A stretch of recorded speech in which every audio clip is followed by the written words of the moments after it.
Hi everyone! Hello everyone! Grady, I'm trying to Hi guys! I am making another video. This is fun. It's a good time. A lot of people ask me how North Carolina is any different from upstate New York where I'm from. Now that I live on this little island, it is way, way different. And it's really difficult to name just a small amount of things in a conversation. So I thought that I would make this list of 10 things just for you.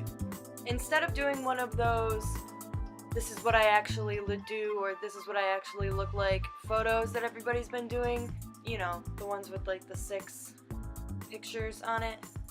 I just wanted to give you guys a small list of things that make a huge, huge difference when you move from somewhere like upstate New York to an island off the coast of North Carolina.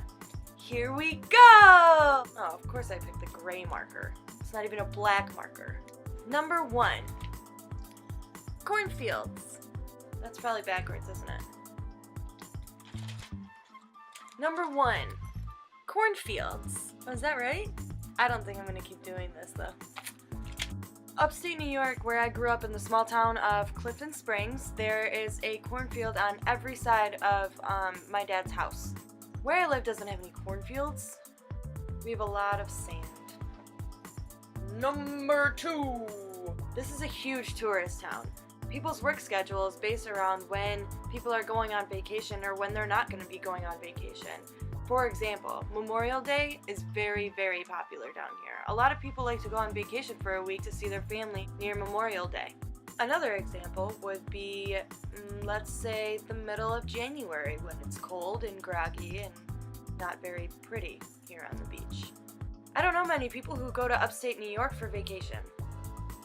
Except me, now, since I live here. I go to New York to visit.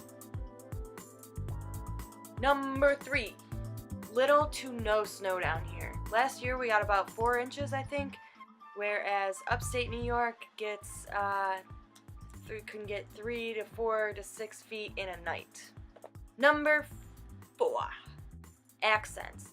Since I'm from Rochester area, the way that I say words such as accents is very, very different from how they say it down here. I can't say it the way that they say it, and they make fun of me in the restaurant for saying things like salad.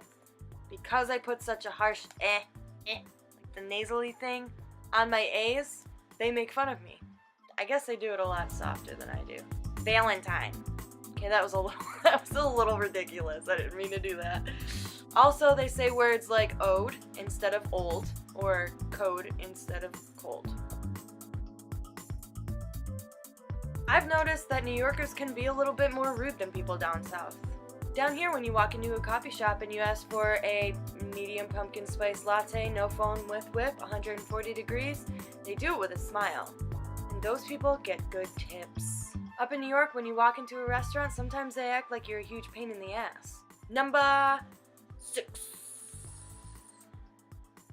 Down here, the rule is no shirt, no shoes, no problem. Everybody walks around in their bikini down here. During the summer, it's just one large beach party, and everybody likes to hang out, have beers on the beach, and get some sun. Up in New York, if you try to walk into a gas station without a shirt on, the cops are called. Number 7. So you would think that having no snow down here would be awesome, right? Wrong. Having no snow down here means that it's cold and groggy and gray all day for no reason. You don't get to go sledding. You don't get to go snowboarding or skiing. You don't get to build a snowman. You don't get to get in a snowball fight. It's just cold.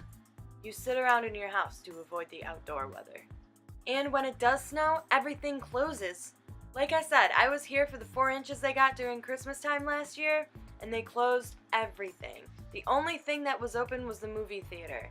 Anyway, since it's still winter, no beach, cold weather, a lot of wind coming off the ocean. So you drink. That's your new hobby.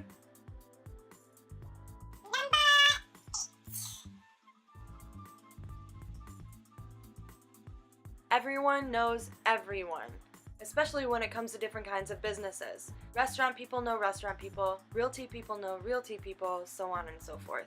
Everyone knows everyone. I know that goes for the small town of Clifton Springs that I grew up in, but Rochester isn't quite that way. Not everyone knows everyone. There's a lot of people in that city. Granted, there are a lot of people here, but all the locals know all of the locals. Number 9. Locals is a word. It's actually a group of people who live here all year round, and there aren't that many of them. Number 10. Just from my experience, working in the restaurant business, there's a party every night. When you get out of work, you have a beer, and then the party usually goes to some other restaurant or some other bar where you have a couple more beers and hang out with friends. It doesn't matter if you have to work the next day, it's a party every night. Somewhere, someone is going to be hanging out. You just have to know the right people. Well guys, that was 10 little things that are really different between New York and North Carolina. Maybe some of you can stop asking me now. I'm just kidding. I love when I get questions from you guys about where I used to live or where I live now.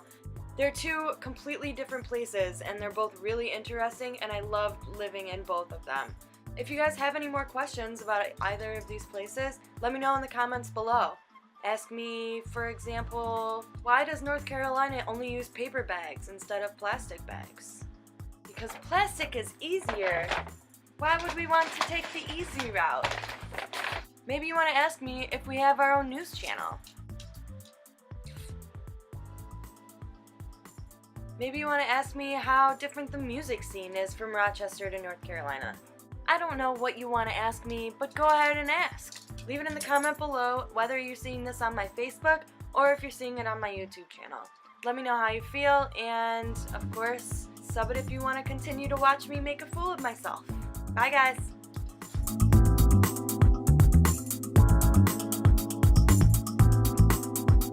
Hair is getting really long.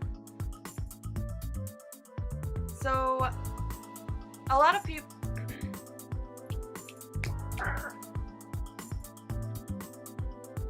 So you, especially when it has to come.